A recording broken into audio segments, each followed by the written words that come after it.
Hi friends, ఈరోజు మన సైకాలజీలో చాలా ఇంపార్టెంట్ టాపిక్ ప్రజ్ఞాలబ్ధి వర్గీకరణ టేబుల్ ఉంది కదా, అది చాలా ఈజీగా నేర్చుకోవచ్చు అనమాట. ప్రతి టెట్ ఎగ్జామ్లో కూడా ఇది బిట్ ఆడడం జరిగింది. డిఎస్సి కూడా చాలా ఇంపార్టెంట్ టేబుల్ ఇది. సో దీన్ని మనం ఒక చిన్న కోడ్ ద్వారా చాలా ఈజీగా నేర్చుకోవచ్చు. ఎగ్జామ్లో ఒక బిట్ పక్కాగా వచ్చే టాపిక్ అనమాట.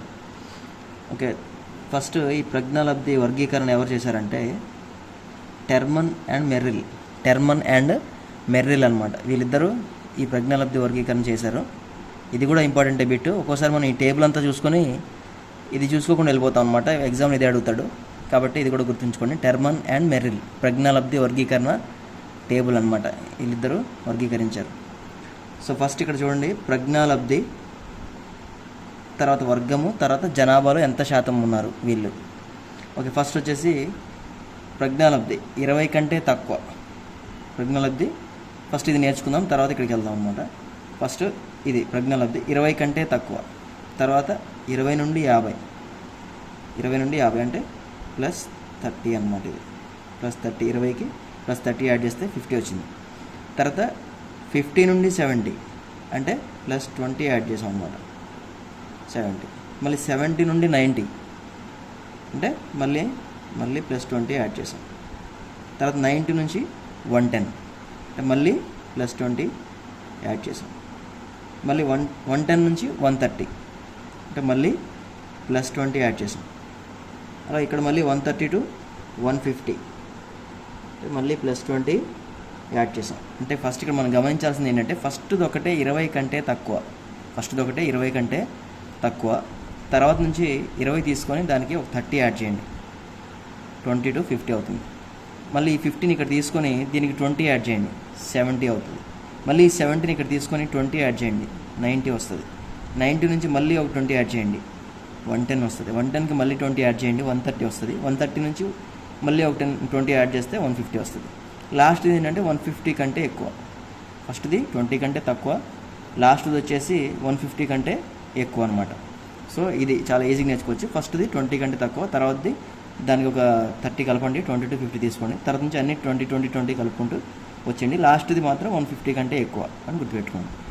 నెక్స్ట్ ఈ వర్గం, మరి ఇది ఎలా గుర్తుపెట్టుకోవాలంటే ఫస్ట్ది 20 కంటే తక్కువ, వాళ్ళని ఏమంటారు అప్పుడు? 20 కంటే తక్కువ ఐక్యూ ఉన్న వాళ్ళని మూఢులు అంటారు. మూఢులు, సంరక్షణ స్థాయి బుద్ధిమాంద్యులు, అతి తీవ్ర బుద్ధిమాంద్యత ఉన్నవాళ్ళు అనమాట వీళ్ళందరూ. సో 20 కంటే తక్కువ ఉన్న వాళ్ళని మూఢులు అంటారు అనమాట. వీళ్ళకి ఇంకో పేరు ఏంటంటే సంరక్షణ స్థాయి బుద్ధిమాంద్యులు. ఓకే, ఇది ఎంత తీవ్రం అంటే అతి తీవ్ర బుద్ధిమాంద్యత అనమాట ఇది. ఓకే, జనాభాలో 1.5% ఉంటారు అనమాట. మొత్తం జనాభాలో ఇంత 1.5% వీళ్ళు ఉంటారు. సో వీటి గురించి మనం మళ్ళీ లాస్ట్లో డిస్కస్ చేద్దాం. ఫస్ట్ ఇది చూద్దాం. ఓకే, తర్వాత 20 to 50 వాళ్ళని బుద్ధిహీనులు అంటారు. ఓకే, వీళ్ళనే శిక్షణ స్థాయి బుద్ధిమాంద్యులు, TMR మిత బుద్ధిమాన్యత అంటారు అన్నమాట. తర్వాత 50 to 70 అల్పబుద్ధులు, 70 to 90 తెలివి తక్కువ వారు, 90 to 110 సగటు ప్రజ్ఞావంతులు, 110 to 130 ఉన్నత ప్రజ్ఞావంతులు. నెక్స్ట్ 130 to 150 అత్యున్నత ప్రజ్ఞావంతులు. తర్వాత 150 కంటే ఎక్కువ వీళ్ళని మేధావులు లేదా ప్రతిభావంతులు అంటారు కదా. సో ఇదంతా కాకుండా ఇప్పుడు మనం డైరెక్ట్గా ఒక కోడ్ ద్వారా ఇది ఎలా ఈజీగా గుర్తుపెట్టుకుందాం. ఫస్ట్ దీని కోడ్ ఏంటంటే MBA TS UP AP MP, MBA TS UP AP MP అనమాట. సో ఇక్కడ మనకి MBA కోర్స్ మనకు తెలుసు, MBA MCA కోర్సు తెలుసు కదా, ఇక్కడ దాకా గుర్తుపెట్టుకోవచ్చు ఈజీగా MBA. తర్వాత ఈ స్టేట్స్ నేమ్స్ అనమాట.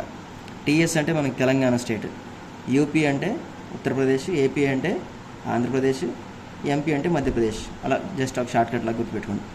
MBA TS UP AP MP, MBA TS UP AP MP. Okay, ఇక్కడ M అంటే మూఢులు. ఓకే, నెక్స్ట్ B అంటే బుద్ధిహీనులు, A అంటే అల్పబుద్ధులు, T అంటే తెలివి తక్కువ వారు, S అంటే సగటు ప్రజ్ఞావంతులు, UP అంటే ఉన్నత ప్రజ్ఞావంతులు, AP అంటే అత్యున్నత ప్రజ్ఞావంతులు, MP అంటే మేధావులు, వీళ్ళనే ప్రతిభావంతులు అని కూడా అంటారు అన్నమాట. సో ఇదొక్క కోడ్ వస్తే ఈ టేబుల్ అంతా మనకు బుర్రలో ఉంటుంది. చాలా ఇంపార్టెంట్ టేబుల్ కాబట్టి గుర్తుపెట్టుకోండి. MBA TS UP AP MP ఇది గుర్తుంటే అయిపోతుంది. ఇది ఆల్రెడీ నేర్చుకున్నాం, ఇది కూడా అయిపోయింది. సో ఇందులో ఈ సెకండ్ పేర్లు కూడా చాలా ఇంపార్టెంట్. ఫస్ట్ది 3 అన్నాం కదా, ఒక్కొక్కసారి ఇలా కూడా అడుగుతాడు, సంరక్షణ స్థాయి బుద్ధిమాంద్యుల యొక్క ఐక్యూ ఎంత అని అడుగుతాడు. జనాభాలో ఎంత శాతం ఉన్నారు వీళ్ళని అడగచ్చు. కాబట్టి ఇవి కూడా ఇంపార్టెంటే. ఎం అంటే 3 వీళ్ళనే సంరక్షణ స్థాయి బుద్ధిమాంద్యులు అంటారు. ఓకే, ఇది అతి తీవ్రము. నెక్స్ట్ వచ్చేసి బి ఫర్ బుద్ధిహీనులు. వీళ్ళని ఏమంటారంటే శిక్షణ స్థాయి. ఫస్ట్ది సంరక్షణ స్థాయి, తర్వాత శిక్షణ స్థాయి బుద్ధిమాంద్యులు. ఓకే, టీఎంఆర్ అంటే ట్రైనబుల్ మెంటల్లీ రిటార్డ్ అనమాట. ఓకే, మిత బుద్ధిమాంద్యత, వాళ్ళతో పోలిస్తే ఇలా కొంచెం తక్కువ ఉంటుంది అనమాట. నెక్స్ట్ వచ్చేసి అల్పబుద్ధులు. A for అల్పబుద్ధులు. వీళ్ళనే ప్రాథమిక విద్యాస్థాయి అంటారు. తర్వాత అభ్యసన స్థాయి బుద్ధిమాంద్యులు అని కూడా అంటారు. ప్రాథమిక విద్యాస్థాయి, అభ్యసన స్థాయి. అంటే వీటితో పాటు ఈ పేర్లు కూడా మనకు తెలుసుంటే ఈజీగా ఆన్సర్ చేయొచ్చు అనమాట. ఒక్కోసారి ఈ పేర్లతో కూడా మనకి అడగొచ్చు క్వశ్చన్. నెక్స్ట్ టీ ఫర్ తెలివి తక్కువ వారు. వీళ్ళని ఏమంటారంటే నిదాన అభ్యాసకులు అంటారు. తర్వాత నుంచి వీటికి ఒక్కొక్క పేరే ఉంది. సగటు ప్రజ్ఞావంతులు, ఎస్ ఫర్ సగటు ప్రజ్ఞావంతులు, యూపీ ఫర్ ఉన్నత ప్రజ్ఞావంతులు, ఏపీ ఫర్ అత్యున్నత ప్రజ్ఞావంతులు, ఎంపీ ఫర్ మేధావులు లేదా వీళ్ళనే ప్రతిభావంతులు అని కూడా అంటారు. ఓకే, సో ఈ 3 కొంచెం రెండు మూడు పేర్లు ఉన్నాయి కాబట్టి కొంచెం మళ్ళీ ఒకసారి చూసుకోండి, సరిపోతుంది. ఈ కోడ్ మాత్రం మీకు బుర్రలో ఉండాలి. MBA TS UP AP MP, MBA TS UP AP MP. ఇది ఆల్రెడీ చెప్పాము, ఇది కూడా అయిపోయింది. నెక్స్ట్ ఇక్కడికి వద్దాం. జనాభాలో శాతం ఎంత మరి? ఒక్కొక్కసారి మ్యాక్సిమం ఇవి అడిగాడు, కానీ ఒక్కొక్కసారి ఇవి కూడా అడుగుతాడు. ఓకే, కాబట్టి ఇవి కూడా మనకి గుర్తుపెట్టుకోవాలి.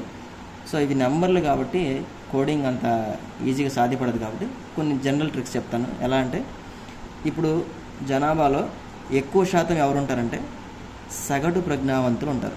ఓకే, అంటే యావరేజ్ వాళ్ళు ఎక్కువ ఉంటారు. యావరేజ్ ఐక్యూ ఉన్న వాళ్ళు ఉంటారు. 48% ఉంటారు. వీళ్ళే ఎక్కువ అనమాట అందరిలో. వాళ్ళ తర్వాత ఎవరు ఉంటారంటే నెక్స్ట్ సెకండ్ ప్లేస్లో వీళ్ళు ఉంటారు. ఎవరు? ఉన్నత ప్రజ్ఞావంతులు 21%. తర్వాత వీళ్ళ తర్వాత ఎవరు ఉంటారంటే పైన తెలివి తక్కువ వారు 19%.